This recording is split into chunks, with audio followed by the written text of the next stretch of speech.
Человек – это единственное существо на планете, обладающее абсолютной свободой выбора. Мы можем жить где захотим, заниматься тем, что нам нравится, и проводить время с теми, кто нам по-настоящему дорог.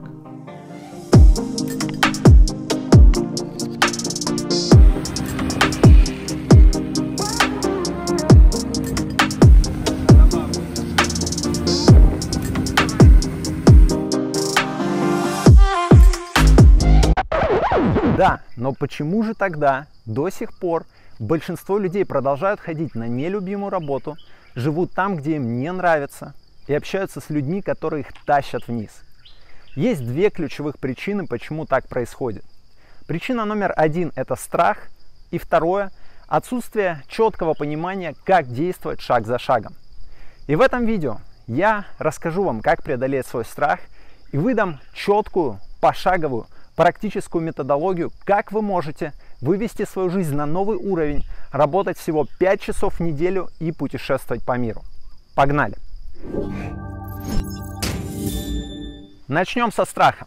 Когда вы думаете затевать какой-то новый проект, увольняться с работы, открывать собственный бизнес, мозг вам рисует страшные картинки о том, что у вас может не получиться, и тогда вся ваша жизнь покатится по наклонной, вы будете скитаться, бомжевать, голодать и просто умрете с голоду. Но правда заключается в том, что это все иллюзии, которые никогда не произойдут. Люди чаще всего сильнее страдают в своих иллюзиях, нежели в реальности. И для того, чтобы преодолеть этот страх, есть простая практика, которую придумал еще философ Сенека несколько тысяч лет назад.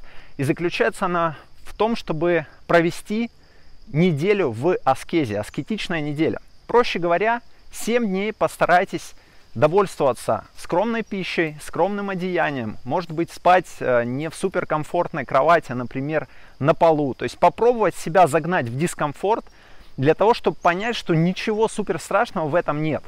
Но при том, что вы проживете этот дискомфорт, он и в принципе вам не грозит. Потому что правда заключается в том, что дверь в тюрьму под названием офисное рабство всегда будет открыта. Поэтому для того, чтобы преодолеть страх, попробуйте, например, кушать гречку. Я сам часто кушаю гречку, она мне очень нравится. И на килограмм гречки вы заработаете деньги всегда. В любом раскладе в нашем мире это сделать крайне легко. И поэтому ваш страх с этим растворится. Несколько дней подряд довольствуйся скудной и дешевой пищей, грубым и суровым платьем. И тогда ты скажешь сам: так вот чего я боялся. Окей, со страхом разобрались. Теперь переходим к последовательности действий.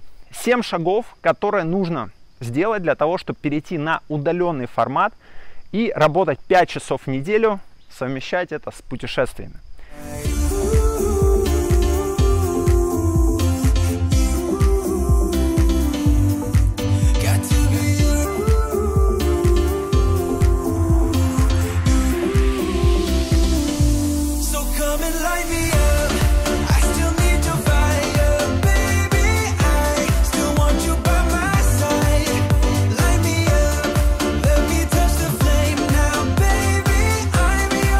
Фотосессия в воде.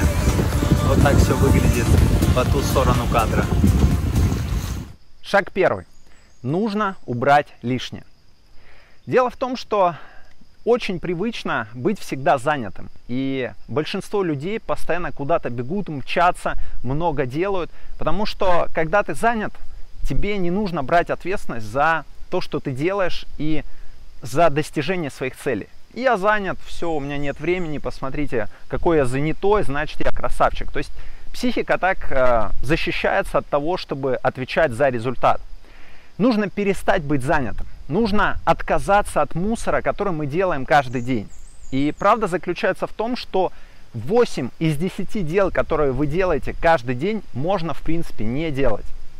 Еще год назад у меня в команде было 15 человек, все были заняты постоянно.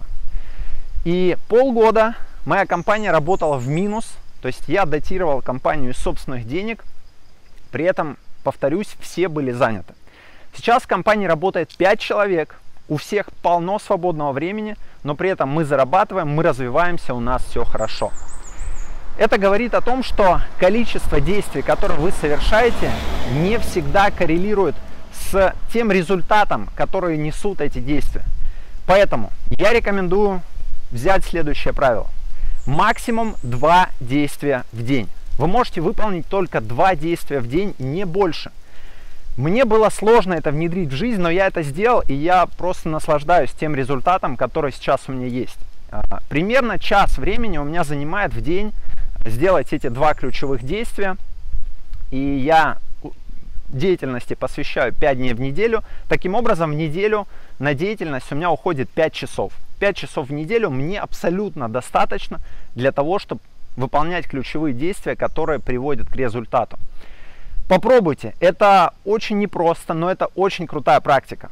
Всего лишь 2 действия в день, не более. Экспериментируйте.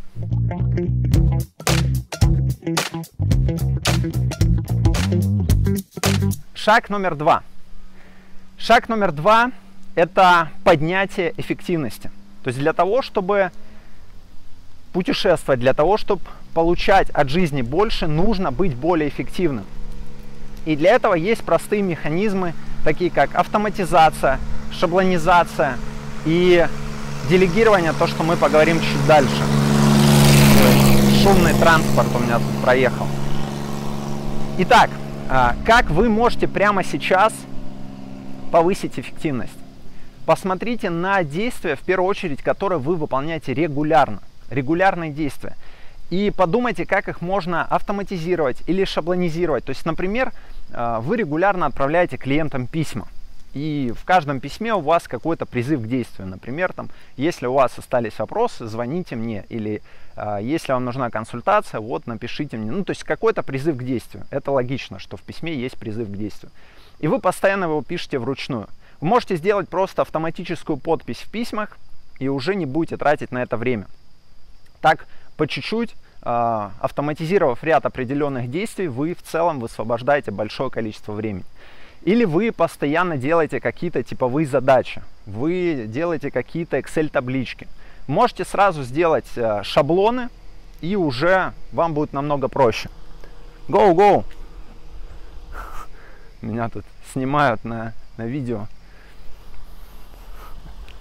Hi! Вот. YouTube видео. Say hello. Итак, вы делаете какие-то повторяющиеся действия. Например, таблички в Excel. Сделайте шаблончики, которые вам облегчат жизнь. Я был на одной экскурсии, и парень снимал нас на видео. И после того, как мы вышли, он сразу нам предложил купить ролик. То есть он его показал и предложил его купить. И я понимаю, что монтаж видео — это трудоемкий процесс, который реально занимает время. Не в моем случае, конечно, но в целом обычно это трудоемкий процесс. И этот парень, он сделал шаблон себе в программке, где у него сразу была подставленная музыка, нарезанные куски, и он туда вставлял просто отснятый материал, и автоматом выдавался сразу ролик. То есть он не тратил время. Понятное дело, что это был обычный простенький ролик, где там под музыку все происходит, но в целом это был шаблон, который работал. Подумайте, какие шаблоны вы можете внедрить в свою жизнь. Когда я работал на заводе, мне руководитель поручил сделать чертеж одного изделия в 50 различных исполнениях. По сути, это было одно изделие, одна деталь, но 50 разных исполнений, это значит там разные размеры, ширина, длина, высота и так далее. То есть один тип устройства, но в разных исполнениях. Что я сделал? Я отчертил в SolidWorks, это программа для 3D проектирования, эту деталь. И дальше я написал программку, которая просто подменяла размеры и выдавала новый чертеж. Таким образом, я сделал один чертеж, написал программу, которая сделала остальные 49 чертежей. И я буквально за 3 часа решил задачу, на которую мне выделяли несколько недель. Руководитель пришел, у него отвисла челюсть, это было очень прикольно. Конечно, он меня похвалил. В общем, речь не об этом. Речь о том, что всегда можно все делать эффективнее. Обязательно найдите путь автоматизации, шаблонизации. То, что вы можете автоматизировать, это нужно обязательно автоматизировать. То, что вы до сих пор делаете вручную, например, подумайте, как это можно автоматизировать.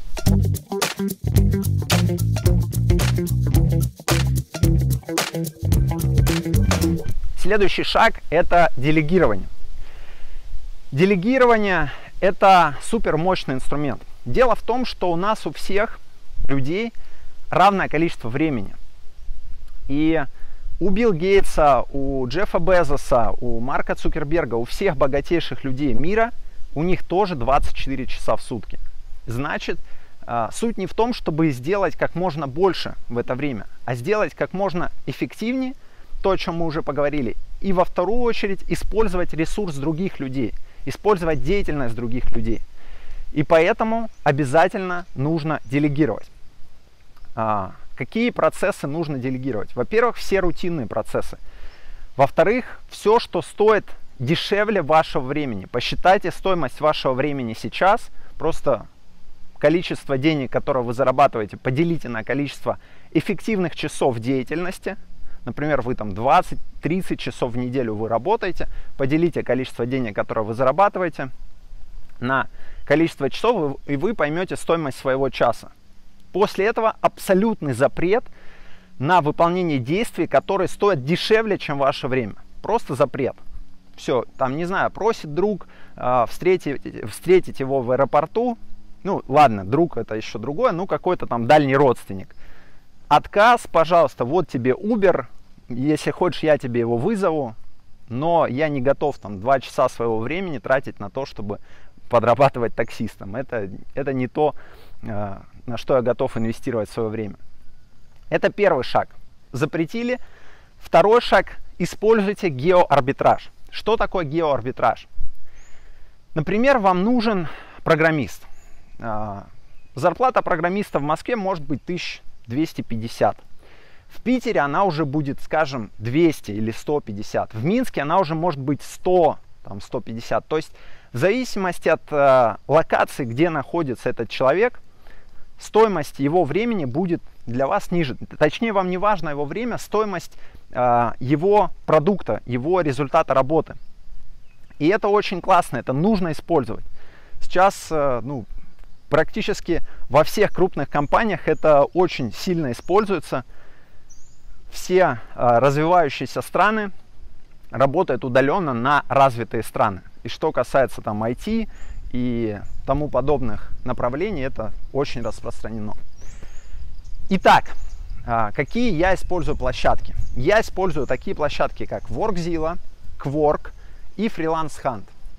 Почему я люблю эти площадки? Workzilla и Quark мне нравятся тем, что там ты сразу указываешь проект, его стоимость и время. То есть ты четко указываешь параметры, какой тебе нужен продукт и когда. И это очень удобно. То есть ровно через это время ты получишь тот продукт, который тебе нужен. Ты не покупаешь время людей, ты покупаешь конечный продукт. Конечно, нужен опыт, чтобы, скорее всего, вы тоже набьете свои шишки, но со временем, когда у тебя есть опыт, ты легко находишь быстро классного исполнителя, который быстро и качественно делает то, что ты ему поручаешь. Простой совет: не работайте с новичками, у которых низкий рейтинг. Это уже вам сэкономит много времени и денег. Не работайте с новичками. У кого высокий рейтинг, пишите грамотное ТЗ подробно, и все будет окей. Почему мне нравится Freelance Hunt?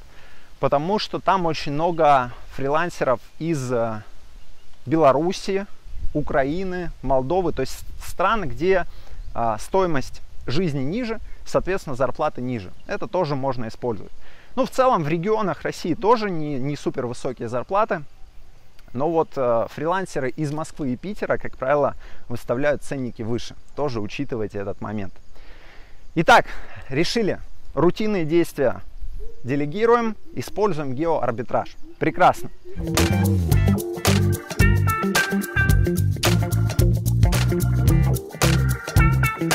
Следующий шаг. Следующий шаг: нужно отказаться от офиса. Это непросто, но нужно заставлять себя это делать. Если вы работаете по найму, приходите к руководителю и говорите, что вам нужен один день в неделю, вы хотите работать из дома удаленно. И в этот день показывайте ему еще более высокую эффективность, продуктивность, то есть показывайте, что это для вас круто работает. Постепенно переходите на 2-3 дня дома, и так вы перейдете на удаленный формат, и со временем вашему руководству не обязательно будет знать, где вы находитесь, главное, что вы делаете свое дело, и все довольны. Если вы предприниматель, то тоже сначала 1 день в неделю не появляйтесь в офисе, потом 2-3, то есть постепенно, по закону постепенности наращивайте, увеличивайте количество времени, которое вы не в офисе находитесь. Это важно. Почему? Потому что когда вы отделяете свое местоположение от заработка, ценность ваших денег возрастает. Вы можете жить в прекрасной вилле, в тропической стране, на острове, наслаждаться вкусной едой, свежими фруктами, и все это будет стоить меньше, чем аренда квартиры в Москве. То есть ценность ваших денег сразу возрастает в 3-4 раза, как только вы отделяете себя от обязательного местонахождения в какой-то точке.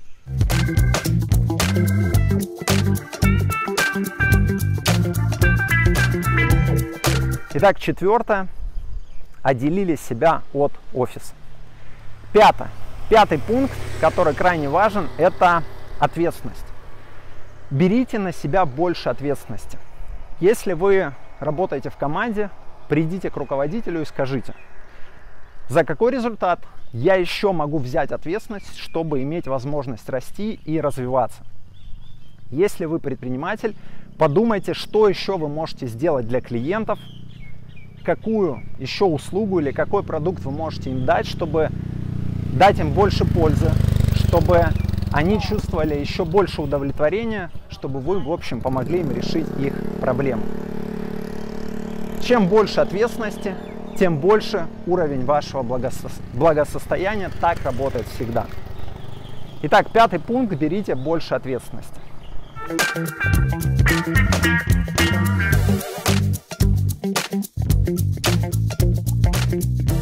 Следующий шаг. Начинайте путешествовать. Есть мнение, что люди путешествуют, потому что они богаты. Это заблуждение. На самом деле люди богаты, потому что они путешествуют. Повторюсь, люди богаты, потому что они путешествуют. Путешествие – это самый лучший, самый приятный, самый комфортный способ развития себя. Почему? Потому что ни в школе, ни в институте нет, в принципе, никакого места другого, где так быстро формируются новые нейронные связи, как во время путешествий. То есть ваш мозг развивается суперактивно. Поэтому начинайте путешествовать. Даже в рамках своей страны, даже в рамках своей области. Начинайте путешествовать. Это важно. Ключевое — давать мозгу больше новых картинок. То есть чтобы ваш мозг потреблял больше нового. Тогда вы будете быстро развиваться.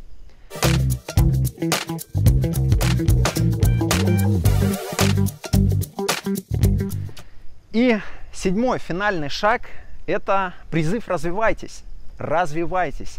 Делайте все для того, чтобы развивать себя. Почему? Потому что ваша жизнь – это отражение вашего уровня развития.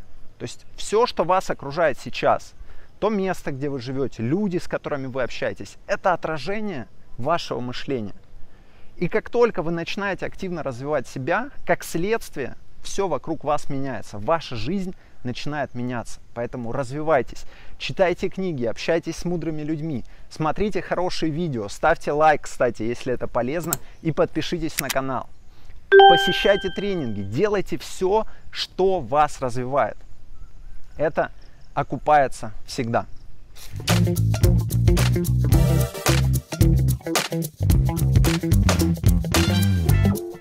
Окей.